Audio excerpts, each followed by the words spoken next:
Okay, so welcome to using AAC to meet literacy goals in elementary and secondary classrooms.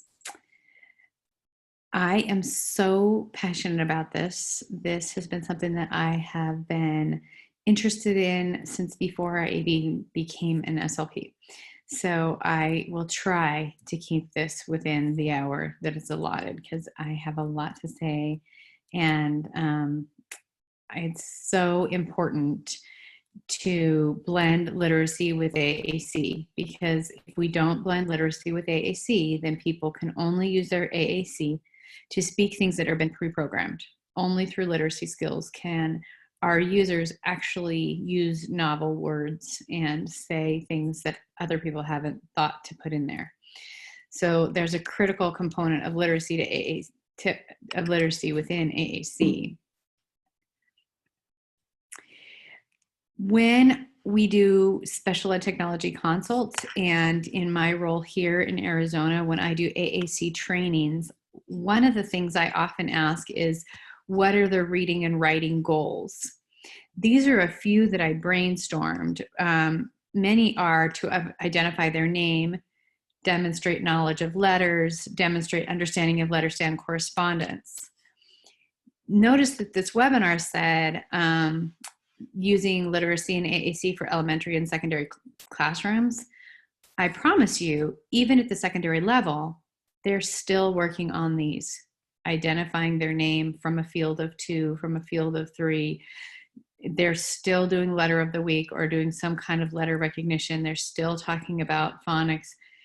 And they are doing that because they haven't showed a certain level of mastery. And so we are belaboring these particular points, thinking that this is a pre-reading skill. We'll never get to reading if we don't know these things, and we get stuck at this level, which is appropriate at the preschool and very early elementary. But there's a whole lot more to reading and writing than this. And if we get stuck here, we are doing a disservice in teaching reading and writing. In the writing goals, we often have write their name, write letters, write words. Sometimes we're thoughtful enough to say, use an adapted keyboard to write names, or use an adapted pencil. Oftentimes, when you read progress regarding writing, it is hand over hand, which right there is telling us that despite the years of working on these goals, maximum prompting is required to participate in these activities. And it is downright torture for some kids.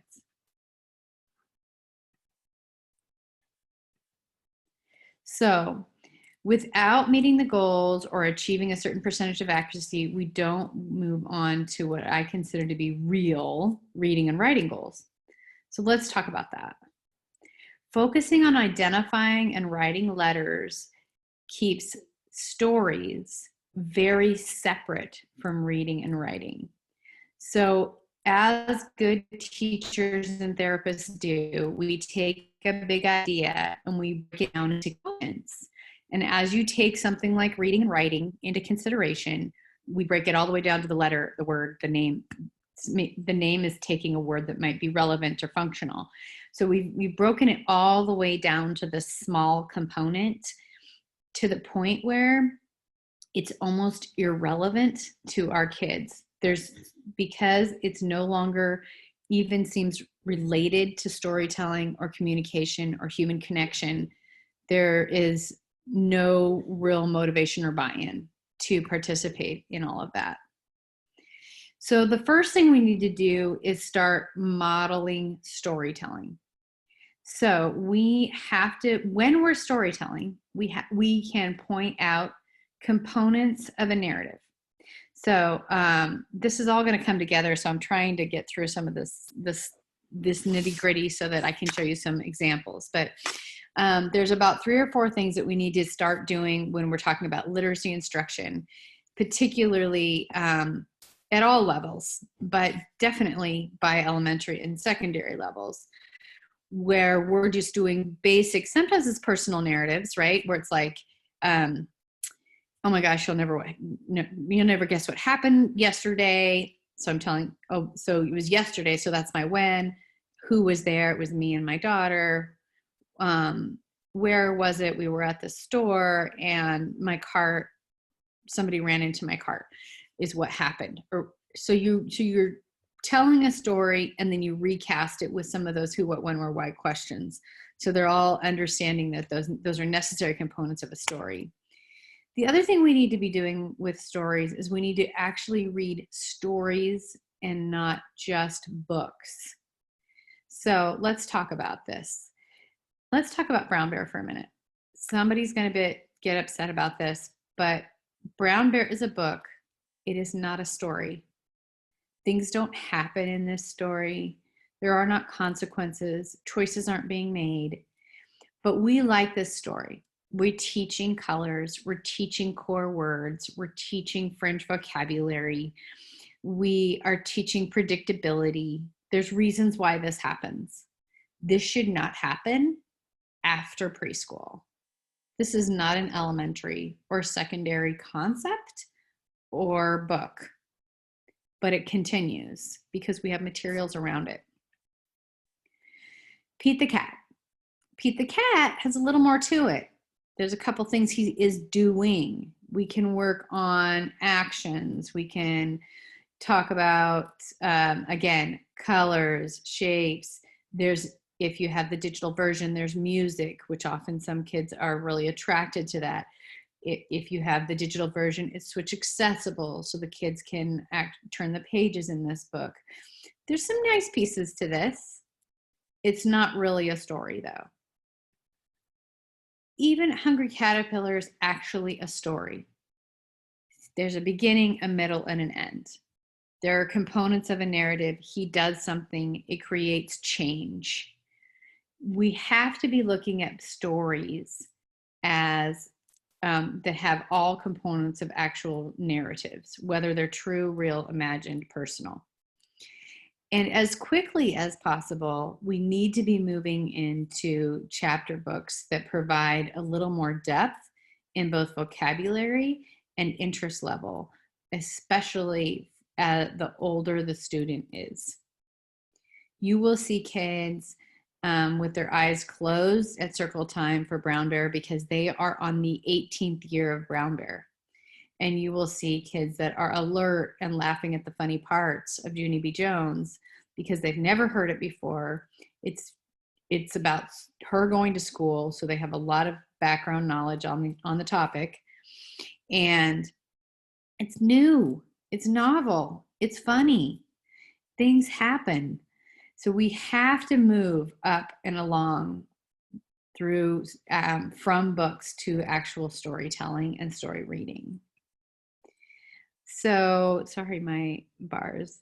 So we want to have students then, so after we have told stories and after we have read actual stories, we need to give students the opportunity to tell stories, wild and crazy stories that actually have no wrong answers. So this can be done in groups or individuals. So you can be doing one-on-one with a speech session, or I've seen it modeled in a classroom setting. And actually we used to do this as kids too, where somebody says, once upon a time there was a girl, and then you cut off Susie and say, Bobby, who else was there? And Bobby says, and a dog. And then you, as a teacher, you recast. Once upon a time there was a girl and a dog, and then it's Jimmy, it's your turn. One day, oh, it's daytime. Thank you for letting me know that that's a when word. If you had AAC on your wall, you would point to when, you would point to the time icon, you would point to all kinds of things that are related to day and night, maybe your calendar in your classroom. So you're pointing out the vocabulary that's happening as the story is developing, and there's no wrong answer.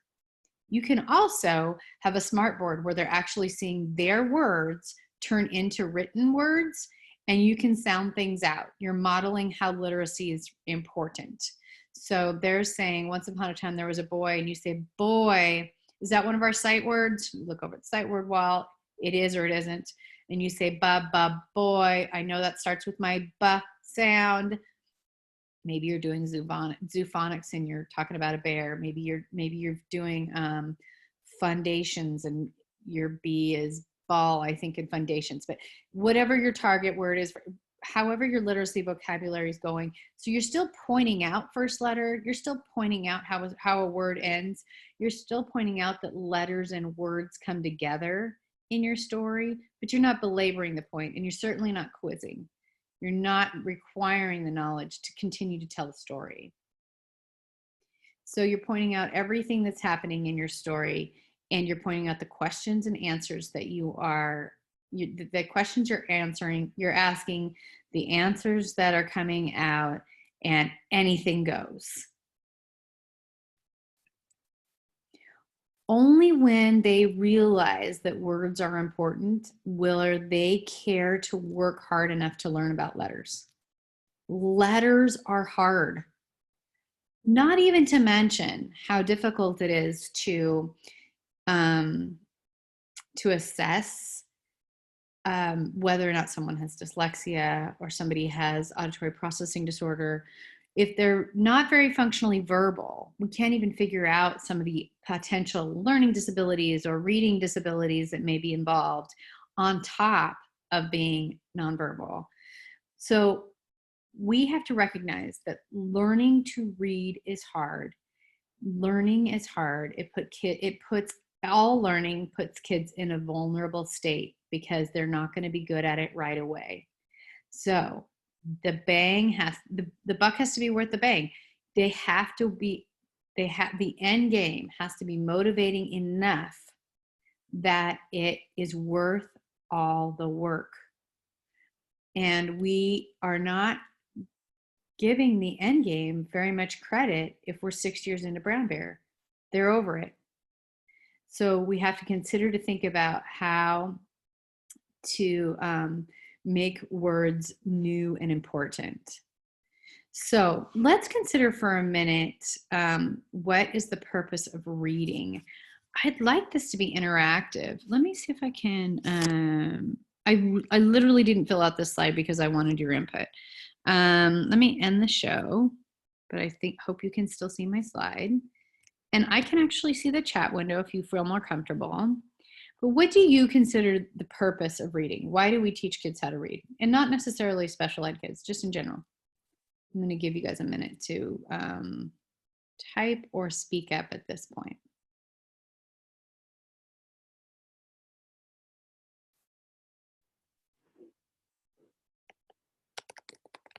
So reading is a leisure activity for you and I, for sure. Oh no. I hope this doesn't take long to do some auto recovery. Let me see if I can turn auto recovery off when this finishes. To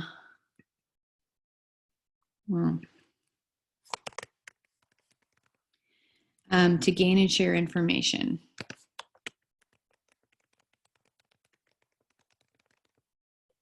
Entertain and inform. Love this. This is exactly,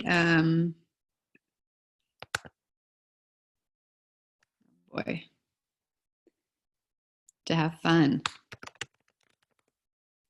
expand vocabulary. Excellent. Okay, love it. Thank you for weighing in on this. And there's going to be one more too that is like that. To pursue their own interests.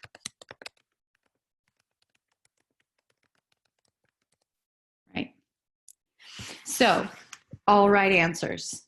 Isn't it easier to participate when you know there's not a wrong answer? You just did it. I'll come back to that. My pre-setup slide was I read to learn new information. So we have to make learning fun.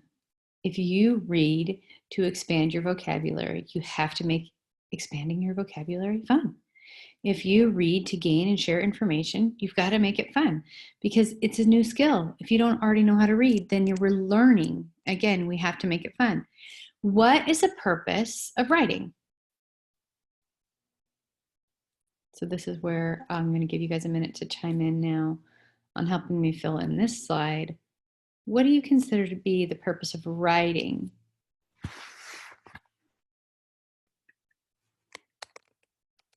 To share what you know, share information, share thoughts and ideas,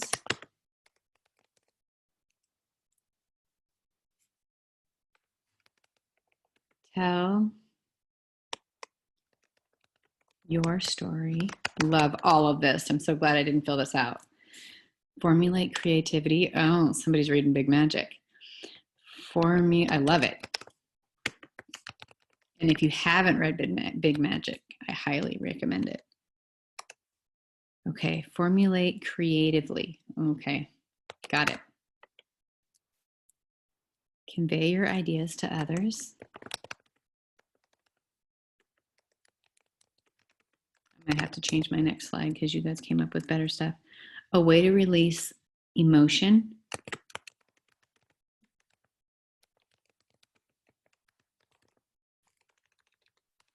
I forgot about that in a later slide. Like journaling. Some of you are thinking about your students, and some of you are thinking about why you write. To create visual pictures. Again, if you haven't checked out visualizing, verbalizing, it's an excellent strategy for our kids learning to read and understand, for reading comprehension and and verbal comprehension. Create visual pictures. Remember information. Sure. This is somebody closer to my age. Making a list. Gonna forget it.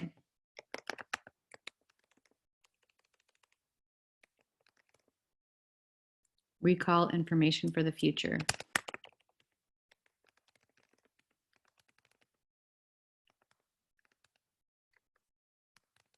Now, thank you.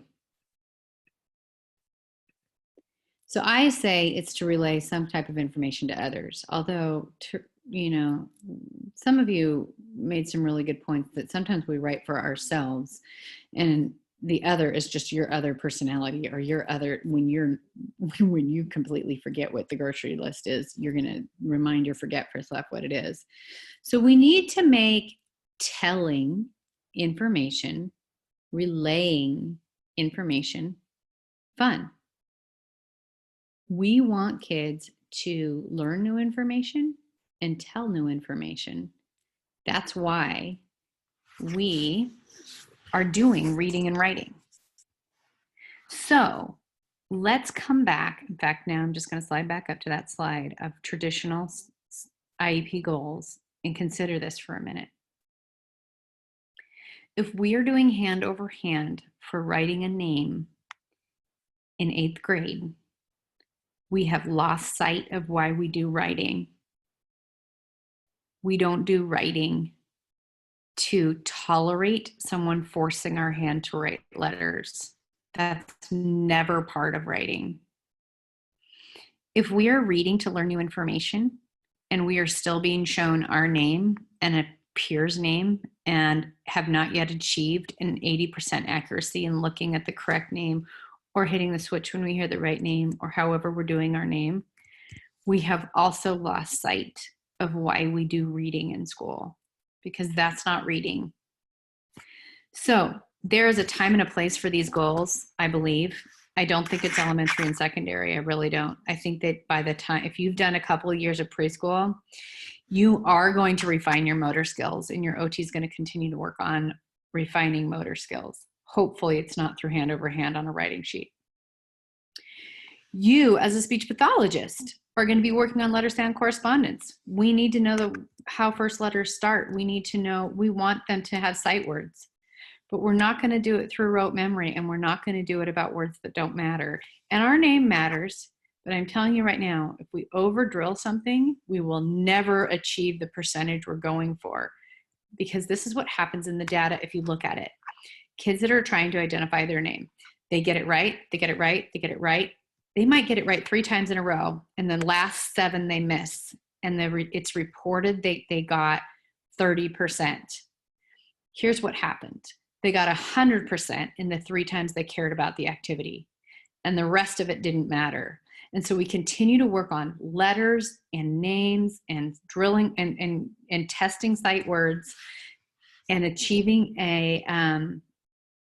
attempting to achieve an accuracy level that has nothing to do with reading and writing. And we never reach it, so we never move on. So we need to think about how we're taking data, why we're taking data, how we're writing reading and writing goals, and why we're writing reading and writing goals. Okay, so let's come back down here. Now I'll go to full screen here in a second because I have a lot of words on the next few. This is great what you guys came up with. All right, here we go. I'm going to play from the current slide so we have room. Okay. So the big idea is to teach oral language, which can be your AAC. It can be through AAC as well. Their oral language is probably through AAC if you're in this class and if you're taking this webinar. And reading and writing within the context of pretend, but eventually personal narratives. Again, so we are shaping attitudes about their language, their reading, their writing.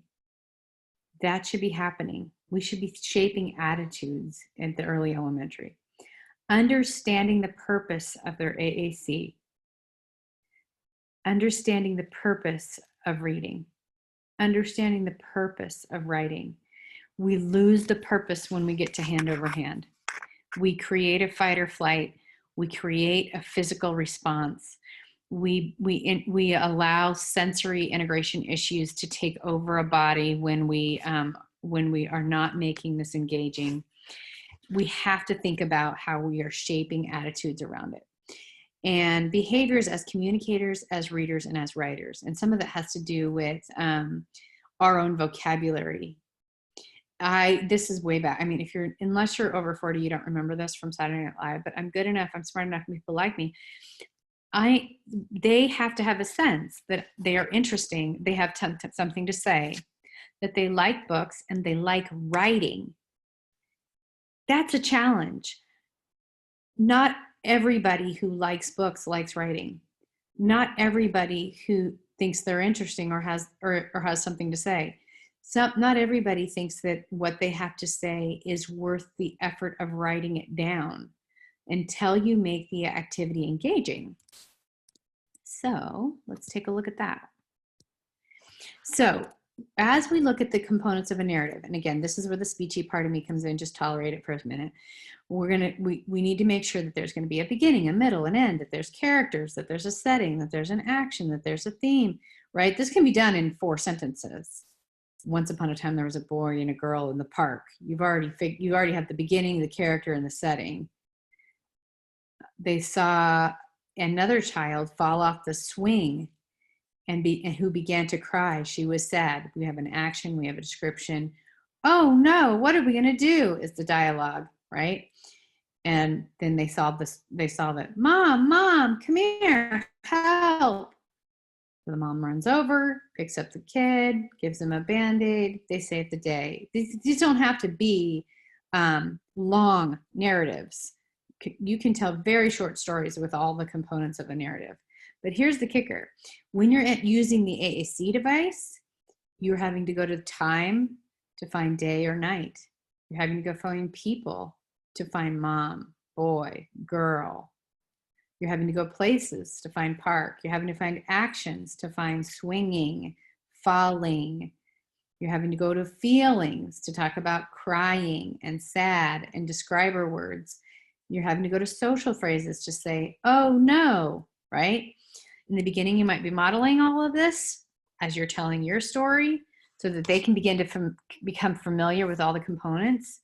And you're making their AAC say a few things. One, what I have to say is in my device. That's a big deal. What I have to say is in my device.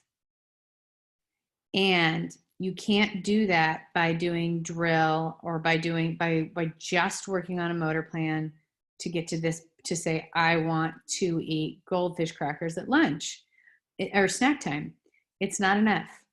That is some basic wants and needs, and we should have mastered some basic wants and needs within the first 6 months of AAC use. We have to expand the use of our AAC beyond choice making and beyond basic wants and needs. And this is one way to introduce them to a lot of different vocabulary in your AAC device as well. So we're pulling together your reading and we're pulling together your writing within your communication goals. And it's all under the umbrella of storytelling, which is creating human connection. The other thing that's motivating is human connection. It's motivating to tell information. It's motivating to receive information if the result is that people are paying attention to me. So you can correlate the stories with their AAC. I will jump on my iPad and kind of walk you through a little bit of these applications if we have time at the end. But all of these, as simple as Go Talk, all the way up to predictable or proloquo for text where there's text only, you can begin to use the AAC to model behavior, to model your story, and to have them fill in gaps in any story. And you may be saying that can't be done on Go Talk, and I have a video at the end that shows the Go Talk piece, okay? Because you're right, but Go Talk kind of comes blank and really doesn't have the components of narratives, but I'm going to show you how to build that at the end. But a lot of our kids are on word power with touch chat, and they're, depending on the level, you have the components of a narrative. Who, you have a people page. When, you usually have a time page. Where, you have a places. What, you have an actions. So there's those pieces there, as well as lamp, with almost every word that, if you're in the full version, with every word that you hit opens up verbs as well as words related to that verb. People, places, time-based words. So I'll model that at the end if I have time. But I want to tell you a story that my 16-year-old told me today using her eye gaze. And then I'm going to show you how she did it on her AAC so that you can kind of get a sense of what this looks like. So this was her story. I can't move this. I'm sorry. This part of the Zoom is in the field of me being able to read this to you. So I'm trying to move that around. Okay, here we go. Steve was an old man with red hair and green eyes. He had always been tall, but now he was big and tall. He had missed many meals. He lived an interesting life with his lovely wife, Isabel. She had brown hair and blue eyes. He loved that she was also tall. She enjoyed cooking more than a thin figure. Steve has worked many years at Home Depot, while Isabel worked at the library. Not making this up. I dropped it from my notes straight to this PowerPoint about a half hour ago. Okay, so this is how I got this information from her. Steve. So I said who was in the story, and she said she went to people and she went to man. So then I said, let's find out what this man's name is. And we went to her letter page, and she can pick any letter. There's no wrong answer. Once she picks S, I can write 4 names that start with S on a low-tech eye gaze board. This is all through eye gaze. And she can pick, or if I don't have any equipment, I can say, okay, it could be Steve, it could be Samuel, it could be Sanji, or it could be, now I'm blanking on another man's name that starts with S. I don't know. But Sean, thank you. Okay, so then if I can do a low-tech eye gaze board, great. I'm writing those words down. I'm telling her them as I write them. She's seeing that Sean is S-E-A-N, and it makes the sh sound. And I might even point that out. How weird is that name is spelled that way? When I'm in a classroom, I was at her home today. When I'm in a classroom and they pick a letter, I always try to pick a letter. I always try to pick a name of someone they might know. Anyways, sometimes my kids will go straight to their people page and pick someone off of their page that also starts with that letter, like their brother's name is Samuel, and I've got it already. But we're talking, so then they know what their field is. So I'm like, is it Steve? Yes or no? Is it right? So I'm getting through and doing either yes or no, or I'm giving sight word choices. No wrong answer, folks. Did they mean to say that? Absolutely. They absolutely meant to say it. You know why? It's a made up story. And if they accidentally said yes and the rest of their story is told with Steve, no harm, no foul. Steve's not going to get in trouble. There's not a real Steve out there that we're mandatory reporting on here, folks. This is just a story, and everyone knows it's just a story. So Steve was an old man with red hair and green eyes. So we go to describer, and she picked old, and she went to colors, and she picked red and body parts and hair. And I said, wow, that's so unusual. And then she picked green eyes, which makes me think she has a man in mind, because sometimes green eyes go with red hair. And I'm wondering if she's seen a man with red hair and green eyes, right? And then I said, tell me more. And she went to describe her, and she says, tall. And I said, oh, okay, he's tall. And then she says, big, tall, big, tall. And I say, oh, he's tall. Oh, wait, he's old. Maybe he was tall and now he's big and tall. Mom laughs, and the girl says yes, yes, yes with her nonverbal yes. So we're adding some humor in there. And the mom says he hasn't missed any meals, and the girl is laughing. And I say, do you want to add that to your story? It's a social phrase that people say. Is it her phrase? She did not come up with that. Are we giving her ways and finding ways to talk about that? Is it right then in that moment a personal connection with her mom because her mom said it, but we added it to the story? All of the above. Okay. He lived an interesting life. So I went to describe her, and I said, what tell me about his life. He's an old man. And there was feelings on there, and she did not say a sad life or a happy life. She said interesting. I said, oh, I'm excited about that word interesting. Now, at that moment, I can go, and I did this. Interesting. Let's see if I can spell it. Because I toggle back over to Google Docs, and I'm writing this. So she's seeing her words from the device that she's using word power on the accent with eye gaze, 45 buttons, and seeing it turn into real sentences. It doesn't always turn into real sentences in the message window because she's not conjugating verbs, and she's not adding articles, and she's not finding the correct pronouns. So I'm creating that for them. And then I said, well, who else is in his story? And she went and picked wife from the people page. And I said, tell me about the wife. And she said, lovely, from the describing. And then I said, tell me more. And we did brown, and we did color and body parts and color and body parts and brown hair and blue eyes. And I said, oh, wow, she sounds beautiful. And I said, why did he love her? That's a why. That could be huge. And she said tall. And I was like, oh, he loved that they were both tall. Okay.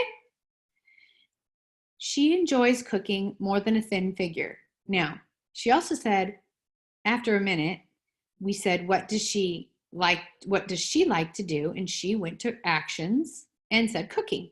And I said, oh, okay. And then she went back to describe and said fat. And the mom was like, oh, we don't say fat. We don't call women fat. That's not what we do. Okay. So I said, so she likes to cook more than she likes to be skinny. And we play around with the wording until I get a yes from the girl. Okay. I'm going to tell you right now that every story I do with the kids sounds different, completely different. Steve has worked many years at Home Depot while Isabel worked at the library. Now, Lauren's dad works at Home Depot. I have done storytelling with, I couldn't even guess how many kids I've done this with.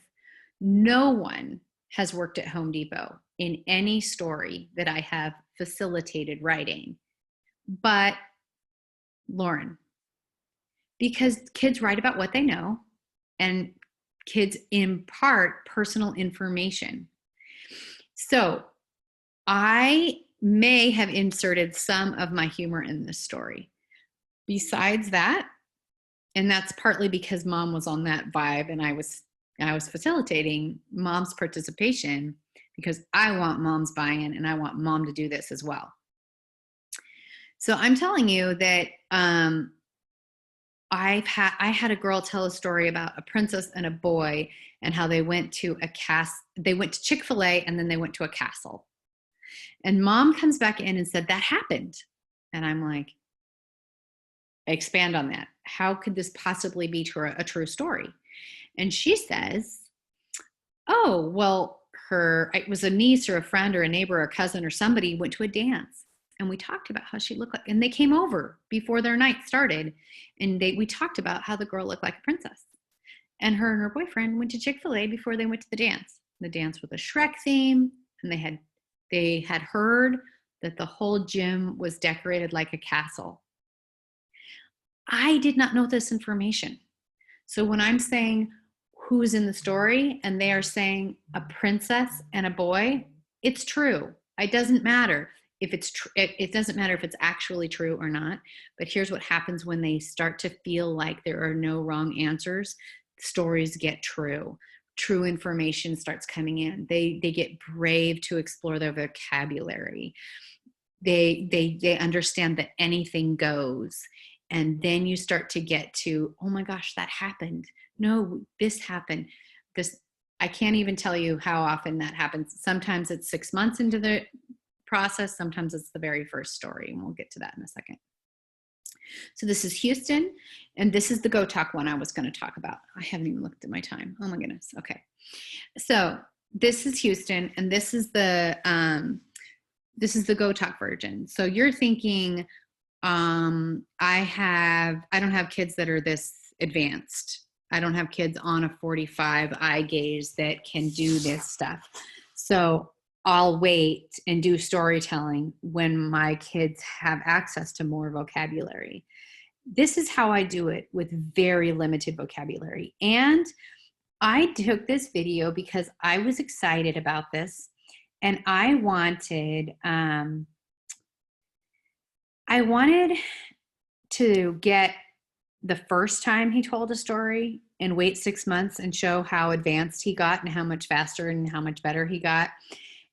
Knowing that I teach webinars and knowing that, sometimes it's nice to see kind of what a train wreck the first time is and how much better they get towards the end. And I do believe that. I believe that this was very hard to do for the first time, and you'll see why. And I do believe he's going to get way better at it, and he already has. But this is a video explaining how I did this with very limited vocabulary, 2-switch scanning auditory preview, someone who has very poor vision, we're unsure of that, and he is 4 years old. Okay, he's had his device less than a year.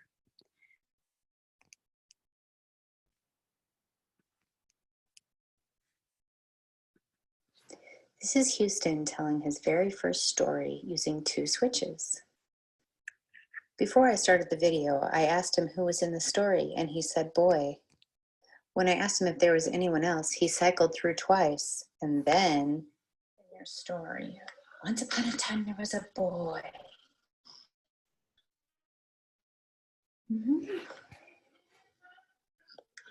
Boy. Is there 2 boys? That's the one. Or something different.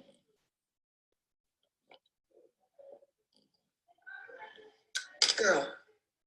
Was it a boy and a girl in your story?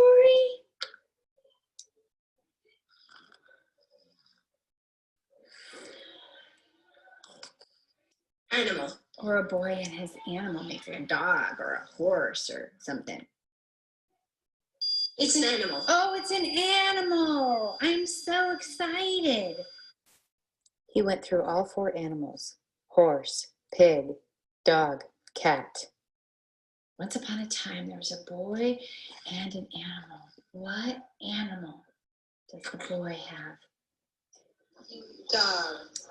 Is it a boy and his dog?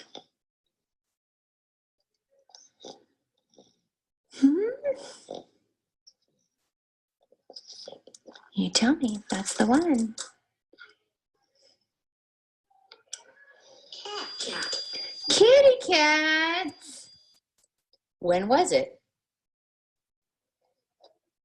Once upon a time, but now we need to know when. Was it day or was it nighttime? Tell me. Or night. Day. Was it daytime?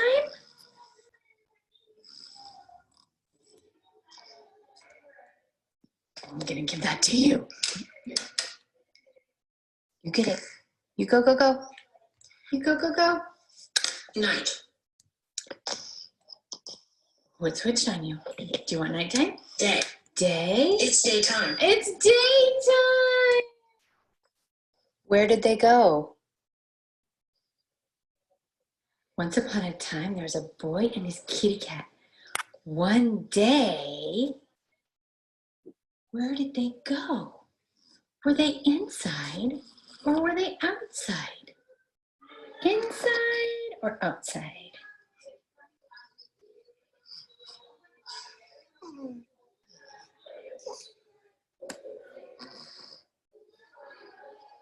Inside Outside. or outside? They're outside. Good job coming up that switch. They're outside. Again, he cycled through inside and outside several times before making a selection. It takes Houston about 2 minutes to make a selection. How are you feeling? One day there was a boy and his kitty and they were outside, and I need to know, how are they feeling?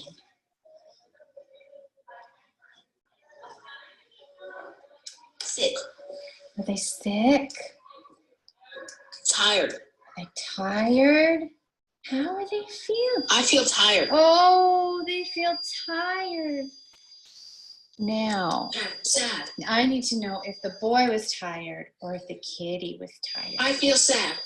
Oh, tired and sad? Okay, tired and sad. I wonder what happened. Because this is an open-ended question, we switch to yes, no, maybe. Why is the boy tired and sad? So now I need to know why the boy is sad and tired. No. And I asked if they were lost, and you said no, definitely not. How about, did they go for a long walk? Did they go for a long walk?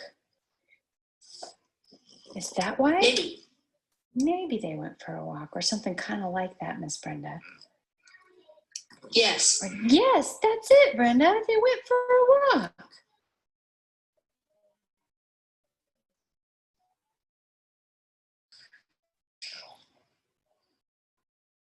Definitely. Yes. Oh.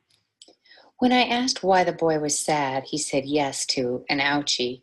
He listened to body parts, head, tummy, mouth, hips. They could be in pain, and he said tummy.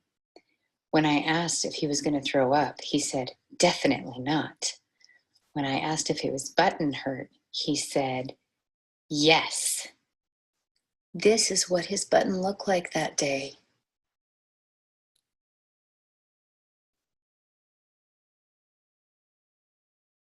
Building trust through pretend often brings out true feelings. Good job, Houston. Okay. This is Houston. So I have the simplest form on GoTalk of who, boy, girl, animal. When, daytime, nighttime. Where, inside, outside. Sometimes I do home and school, depending on the age. How do they feel? Very simple things. And if they feel pain, their body parts are things that typically are something that could be pain on them. They have chronic ear infections, then one of my top 4 body parts is going to be ears, because that's why I'm teaching it. I'm not teaching it so they can know their elbow. I want to teach them so they can tell me about pain. So I'm using the stories to also learn vocabulary that are really important. When I do communication device evaluations, and when I interview parents at the evaluation, they say one of the top reasons why they want to do AAC is because they want to know what happens to their child when they're not with them. The only way for that to happen is if they go out for dinner and they get back and the babysitter's been there and they say, "What happened? What happened when I wasn't here?" So who was here? Me, boy and girl. Oh, you were here with the babysitter. Did you guys go outside or did you just stay inside? Outside. Oh, really? You went outside? When? Daytime. Oh, you went out before it got too dark. That sounds safe. That sounds safe. How did you feel? Cold. You know what? I wondered about that. I should have told her where your coat was. If they can answer some basic questions, then they are taking care of being a reliable reporter on their life. Houston is already using the storytelling now to talk about what he knows. And what he knew that day was that his button was actually infected. Again, mom came in from being out of that, not being in that session, to lifting up his shirt and letting me take the picture of that button, because she said, "Oh, we called the doctor this morning because he has a little infection on at his G-tube site." And Houston found a way to talk to me about that through the storytelling, and it was magical. So let's jump over for a minute to my iPad if I can. So I think the way I do that is I stop. I have to say this out loud apparently. I stop sharing that and I start sharing my iPad. And again, I'm just going to walk through a few of the apps. We're running out of time. A few of the apps. Actually, let's do this. Let's do this for a second. I think I have one more slide here. It's because I don't think I'll be back. Okay. So what reading and writing skills are addressed? They can still address letters and correspondence. In fact, my next videos with Houston are he's listening to the sounds and he's picking his name from H, and he's picking his sister's name from D, and he's picking mommy from M. He doesn't have great vision, and he certainly doesn't have motor skills for Braille, but literacy still matters, and telling me the category and the letter it starts with helps him repair communication breakdowns. So letter sound correspondence matters no matter what your vision is like, and no matter what your end game reading skills are going to be. We are addressing components of a narrative. We are asking and answering questions. We're relaying unknown information, which was a lot of what we talked about for the purpose of writing. We are using sight word recognition skills, not necessarily for Houston in that last video, but definitely for Lauren in the way that we get down to the bottom of things. She'll give me a broad category and we break that down into sight words that she looked at. And we're increasing vocabulary, and that was another purpose of writing, right? Expanding vocabulary. So the reality is that those are also communication skills. If we can combine reading, writing, and communication, then daily work in the classroom and weekly group with the speech therapist are all working on the same thing. And the end game, again, is not just that we have reading and writing, it's that we have shaped attitudes around that I'm important, my stories are important, I'm a reader, I'm a writer, and I do all of that to connect with others. And we just have to keep all of those pieces in mind. I think I'm going to stop this share, I'm going to share the iPad. Let me see if I can do this really quick.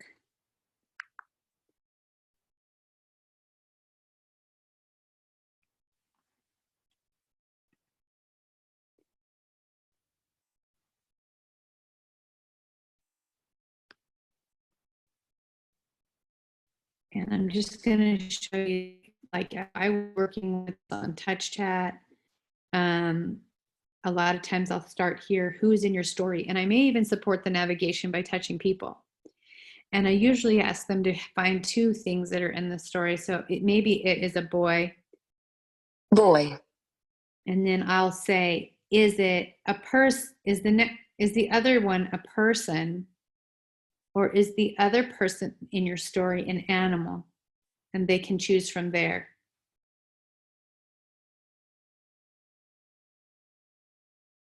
Dog. Once upon a time, there was a boy and his dog. Oh my goodness. Once upon a time, let's go to time. Tell me more about the time of this story. You can use hide show and only show day and night, morning and afternoon, Monday and Tuesday, whatever you want to work on. You can also use the words within your calendar, within your classroom, but showing them that all the words they have to say is in their AAC is very important. So notice that you can do this at a high level and as low as the Go Talk had it. And so that's one thing I just wanted to show, that all of the AAC devices are broke down in a way that this strategy would work. And it makes that whole reading and writing purpose and function come to life. I'm going to stop the recording now in case you have any other questions or comments that you weren't feeling like you wanted to be recorded for. So just a minute. Thanks for, let's see, here we go.